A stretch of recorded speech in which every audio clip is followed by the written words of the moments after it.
जय जय श्री राधे श्याम, जय जय श्री राधे कृष्णा।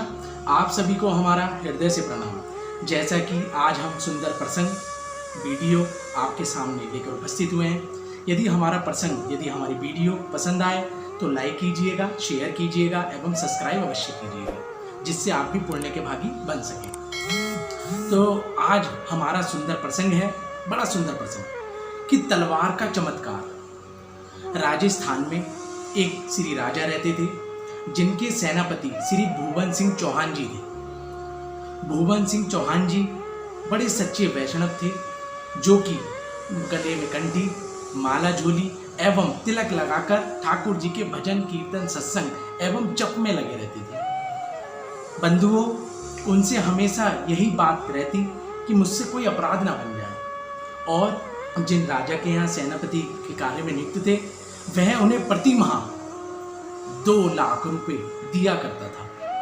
और उस समय के 2 लाख रुपए आप जान ही सकते हैं क्या होंगे। तो बंधुओं, आनंद ये हुआ कि एक बार राजा, जो कि जंगल में गया और वहां उसे बड़ा सुंदर हिरन दिखाई दिया। हिरन पे मोहित हो गया वह राजा, और सैनिकों के साथ भी गया और सेनापति भी साथ थे। तो सैनिकों को आदेश दिया, जाओ उस हिरन को पकड़ के लाओ। लेकिन सैनिक वह हिरन पकड़कर नहीं ला पाए, क्योंकि हिरन की चाल तो बहुत तेज होती है। फिर सेनापति भुवन सिंह चौहान जी को आदेश दिया। भुवन सिंह चौहान जी, जो कि अपने घोड़े पर बैठे चल दिए, और बंधुओं, हिरन भी तेजी से भाग रहा। लेकिन इतनी देर में ही उन्होंने अपनी तलवार निकाली और हिरन को छुए भी ना, उसकी कोई हानि भी ना पहुंचे उस पर, तो उसे इस तरीके से पकड़ना चाहा तलवार के माध्यम से। लेकिन उन्होंने देखा कि हिरन तो वह हिरनी निकली। और उस समय उस हिरनी, वह तो गर्भवती थी, और धोखे से बस वह केवल तलवार के माध्यम से उसे बचाना चाह रहे थे, यानी पकड़कर, जिंदा पकड़कर राजा के पास ले आना चाह रहे थे। लेकिन अचानक में धोखे से वह तलवार ऐसी दिशा में चल गई कि उसका हिरनी का वध हो गया। और हिरनी का वध तो हो गया, साथ और साथ हिरनी का वध तो हो ही गया, साथ और साथ पेट में जो पल रहे उसके बच्चे का भी वध हो गया, छोटा सा बच्चा। इन दोनों बातों को देखकर उनके दिल पर, उनके हृदय पे बड़ा आघात पहुंचा, बड़ा दुख पहुंचा, बड़ी पीड़ा हुई।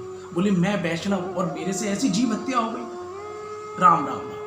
बोले, क्या होता? उसी समय घर लौटे और घर लौटकर सारी बात माता जी को बताई कि माता जी, ऐसे ऐसे मुझसे कार्य हो गया, जीव हत्या हो गई है और मैं अब सेनापति का पद त्यागता हूं। माता ने तो बड़े धर्म संकट में फंस गई।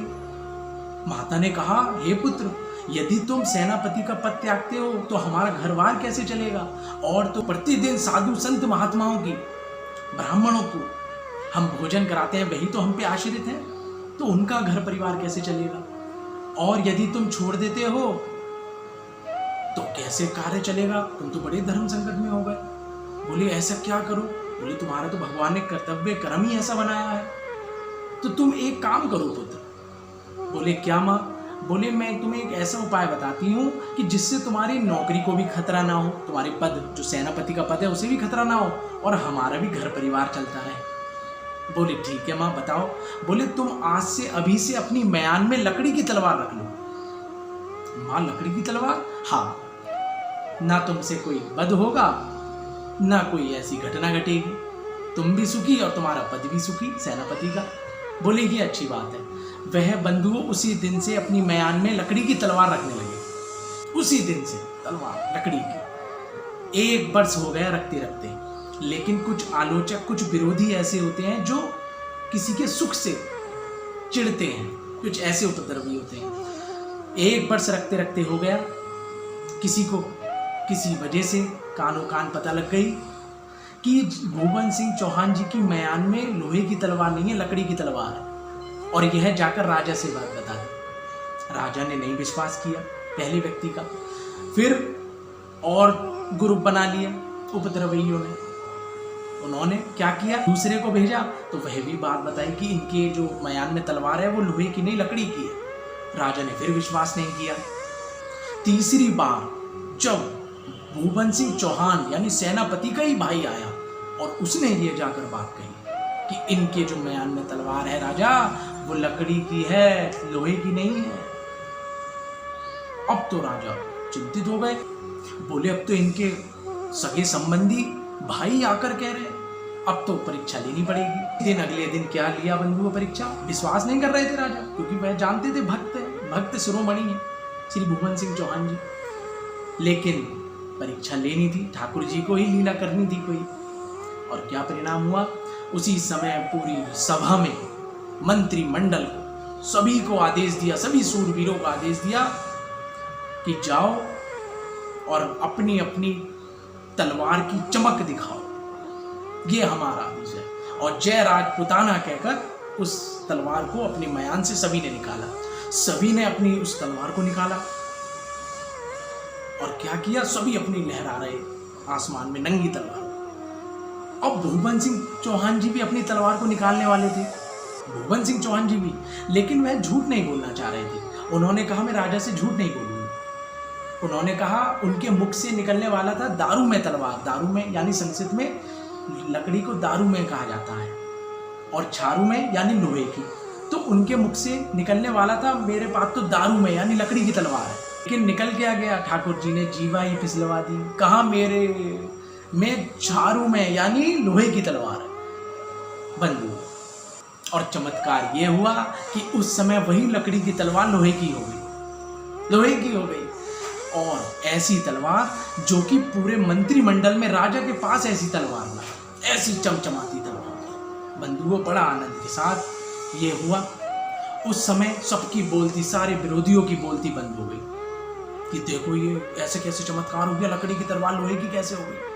तो ये ठाकुर जी के चमत्कार था, ये गुरु का चमत्कार था, ये माँ का चमत्कार था, जो कि उन्होंने तो जीव हत्या ना हो इसलिए लकड़ी की तलवार रख रखी थी।